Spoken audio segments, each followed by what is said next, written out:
Perkenalkan, nama saya Miranda Sokaton dengan NIM 220311040015. Pada saat ini saya akan membahas tentang materi manajemen perkebunan. Dan pada saat ini saya akan membahas yang pertama, yaitu etika perkebunan. Apa sih etika perkebunan itu? Jadi, etika perkebunan adalah seperangkat nilai, prinsip, dan standar perilaku yang mengatur interaksi manusia dalam kegiatan perkebunan. Ini mencangkup hubungan antara pekerja perkebunan, pemilik lahan, lingkungan, dan masyarakat sekitar. Etika perkebunan yang baik sangat penting untuk memastikan kelestarian lingkungan, kesejahteraan pekerja, dan keberlanjutan bisnis perkebunan. Nah, di sini mengapa etika perkebunan penting? Yang pertama, tentu saja dengan kelestarian lingkungan, mencegah kerusakan lingkungan seperti deforestasi, erosi tanah, dan pencemaran air. Yang kedua, kesejahteraan pekerja, menjamin hak-hak pekerja seperti upah yang layak, kondisi kerja yang aman, dan perlindungan sosial. Dan yang ketiga, kondisi kerja yang aman. Yang ketiga, keberlanjutan bisnis, membangun reputasi yang baik, meningkatkan kepercayaan konsumen, dan memastikan kelangsungan bisnis jangka panjang. Dan yang terakhir, tanggung jawab sosial, memenuhi kebutuhan masyarakat sekitar seperti menyediakan lapangan kerja dan infrastruktur. Dan di dalam etika perkebunan ada prinsip-prinsip dasar etika perkebunan. Yang pertama, keadilan, memperlakukan semua pihak secara adil dan setara, baik pekerja, pemilik lahan, maupun masyarakat sekitar. Dan yang kedua, bertanggung jawab atas dampak kegiatan perkebunan terhadap lingkungan dan masyarakat. Dan yang terakhir, transparansi, yaitu terbuka dan jujur dalam menjalankan bisnis serta memberikan informasi yang akurat kepada semua pihak yang berkepentingan. Dan juga saya akan membahas tentang penerapan etika perkebunan dalam praktik. Jadi apa sih itu? Yang pertama, kita membahas dengan adanya pengelolaan sumber daya alam, melakukan pengelolaan hutan secara lestari, menjaga kualitas tanah, dan menggunakan air secara efisien. Dan yang kedua, kesejahteraan pekerja, menyediakan tempat tinggal yang layak, fasilitas kesehatan, dan pendidikan bagi pekerja. Dan yang terakhir, hubungan dengan masyarakat, membangun hubungan yang baik dengan masyarakat sekitar, melibatkan mereka dalam pengambilan keputusan, dan memberikan kontribusi positif bagi pembangunan masyarakat. Nah, tadi saya sudah membahas tentang materi etika perkebunan, dan pada saat ini saya akan membahas apa itu manajemen perkebunan berbahan komoditas. Jadi, perkebunan berbahan komoditas adalah usaha pertanian dalam skala besar yang fokus pada budidaya tanaman tertentu untuk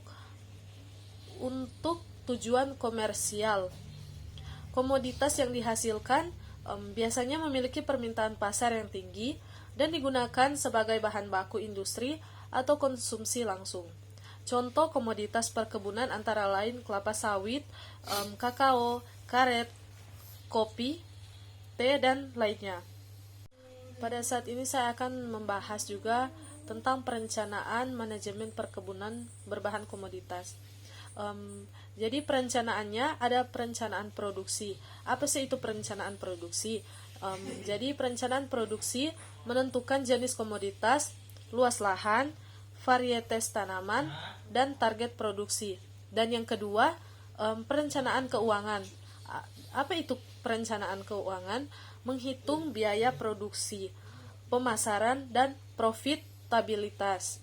Dan yang terakhir, perencanaan tenaga kerja. Jadi perencanaan tenaga kerja ini memastikan ketersediaan tenaga kerja yang terampil dan memadai.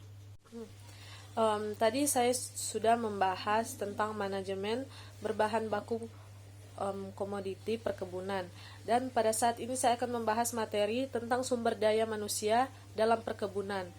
Jadi apa itu SDM dalam perkebunan? Sumber daya manusia merupakan salah satu aset paling berharga dalam suatu perusahaan, termasuk perusahaan perkebunan. Kualitas dan produktivitas tenaga kerja akan sangat mempengaruhi keberhasilan suatu usaha perkebunan. Dan saat ini saya akan membahas mengapa penting sumber daya manusia dalam perkebunan. Tentu saja meningkatkan produktivitas. Jadi tenaga kerja yang terlatih dan termotivasi akan mampu bekerja lebih efisien dan produktif, dan juga menjaga kualitas produk. Tenaga kerja yang memiliki pengetahuan yang baik tentang proses produksi akan menghasilkan produk dengan kualitas yang lebih baik, dan juga menurunkan tingkat pergantian pekerja dengan menciptakan lingkungan kerja yang kondusif. Perusahaan dapat mempertahankan tenaga kerja yang berkualitas, meningkatkan moral kerja yang merasa dihargai dan diperhatikan, akan memiliki moral kerja yang tinggi. Tadi saya sudah membahas tentang sumber daya manusia dalam perkebunan, dan pada saat ini saya akan memasuki tahap materi keuangan perkebunan. Jadi secara garis besar, materi keuangan perkebunan mencakup berbagai aspek, mulai dari perencanaan keuangan, penganggaran, akuntansi, hingga analisis laporan keuangan. Dan berikut penjelasan dari beberapa aspek tersebut. Yang pertama, perencanaan keuangan. Jadi perencanaan keuangan mencakup proyeksi pendapatan. Jadi yaitu menganalisis potensi pendapatan dari hasil panen, penjual hasil samping, dan sumber pendapatan lainnya. Dan yang kedua, perkiraan biaya. Jadi perkiraan biaya menghitung semua biaya yang terkait dengan produksi seperti biaya pupuk, pestisida, tenaga kerja, perawatan alat, dan biaya operasional lainnya. Dan analisis kelayakan, menilai apakah proyek perkebunan layak secara finansial dengan membandingkan antara proyeksi pendapatan dan biaya.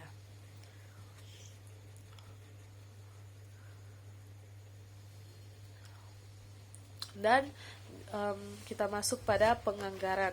Jadi anggaran produksi, menyusun anggaran untuk kegiatan produksi mulai dari pembelian bibit, perawatan tanaman, hingga panen. Dan anggaran operasional, mengalokasikan dana untuk biaya operasional sehari-hari seperti gaji karyawan, listrik, bahan bakar, dan perbaikan.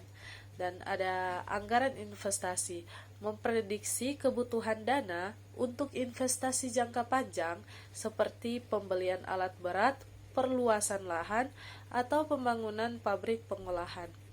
Dan di sini juga ada analisis laporan keuangan yang tentu saja kita tahu dari rasio keuangan. Jadi menghitung berbagai rasio keuangan untuk menilai kinerja keuangan perusahaan seperti rasio profitabilitas, likuiditas, dan solvabilitas.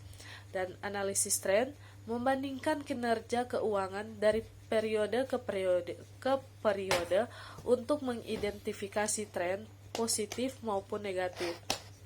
Dan analisis penyimpangan, menganalisis penyebab terjadinya penyimpangan antara anggaran dan realisasi. Dan pada saat ini saya akan membahas materi terakhir tentang manajemen perkebunan. Saya akan membahas tentang pemasaran perkebunan. Jadi pemasaran perkebunan adalah serangkaian kegiatan yang bertujuan untuk memasarkan hasil produksi perkebunan agar dapat mencapai konsumen dengan efektif dan efisien. Tujuan utama pemasaran perkebunan adalah untuk meningkatkan nilai jual produk, memperluas pasar, dan menjamin keberlangsungan usaha perkebunan. Dan pada saat ini saya akan membahas tentang tantangan dalam pemasaran perkebunan. Jadi di dalam pemasaran tentu saja ada tantangan-tantangan dalam pemasaran. Yang pertama, sifat produk. Hasil pertanian umumnya bersifat musiman, mudah rusak, dan memiliki variasi kualitas yang tinggi. Jadi tantangan dalam petani memasarkan produk hasil pertanian yaitu produk pertanian yang mudah rusak, contohnya tomat atau apa yang bisa cepat membusuk. Dan tantangan dalam pemasaran. Jadi tantangan petani dalam pemasaran yaitu target pasar untuk hasil pertanian seringkali bersifat lokal dan persaingan antar petani sangat ketat. Jadi tadi sudah membahas tentang tantangan, dan pada saat ini saya akan membahas tentang strategi pemasaran perkebunan. Untuk mengatasi tantangan tersebut, kita memiliki beberapa strategi pemasaran yang dapat diterapkan dalam mengatasi tantangan yang saya sudah jelaskan tadi. Yang pertama, mengenal pasar. Jadi kita akan mengenal pasar itu dengan yang pertama, analisis pasar.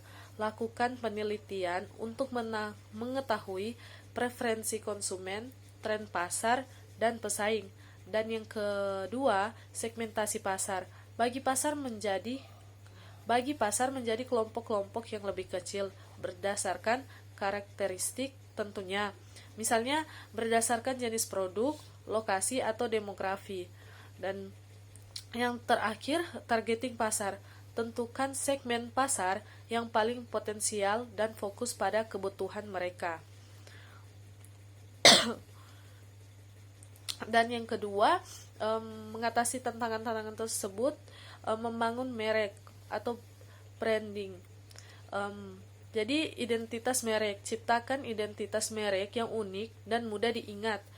Dan yang kedua, kualitas produk tentunya, jaga kualitas produk secara konsisten untuk membangun kepercayaan konsumen. Dan yang terakhir, kemasan, gunakan kemasan yang menarik dan informatif untuk membedakan produk Anda dari pesaing hingga dilirik oleh konsumen-konsumen. Dan yang ketiga, mencegah tantangan-tantangan tersebut yaitu saluran distribusi. Direct marketing, jual langsung kepada konsumen melalui pasar tradisional, pasar modern, atau penjualan online. Dan juga indirect marketing, jual melalui perantara seperti pedagang besar, koperasi, atau perusahaan pengolahan. Dan yang terakhir ini penting, e-commerce, manfaatkan platform e-commerce untuk menjangkau pasar yang lebih luas. Dan yang keempat, tantangan dalam pasar kita bisa atasi dengan promosi, yaitu iklan. Gunakan berbagai media iklan seperti media cetak, radio, televisi, dan media sosial. Dan juga kita akan membuat promosi penjualan, tawarkan diskon, hadiah, atau program loyalitas untuk menarik konsumen. Dan public relation, bangun hubungan baik dengan media massa dan komunitas untuk mendapatkan publisitas positif. Dan yang terakhir, pengembangan produk, diversifikasi produk, kembangkan produk turunan atau olahan dari hasil pertanian utama seperti padi, kakao, dan lainnya. Dan yang terakhir, inovasi. Terus berinovasi untuk menciptakan produk baru yang sesuai dengan kebutuhan pasar. Jadi sekian untuk materi-materi tentang manajemen perkebunan, mulai dari etika perkebunan, manajemen perkebunan berbahan komoditi, sumber daya manusia perkebunan, keuangan manajemen perkebunan, serta pemasaran perkebunan. Terima kasih dan sampai jumpa.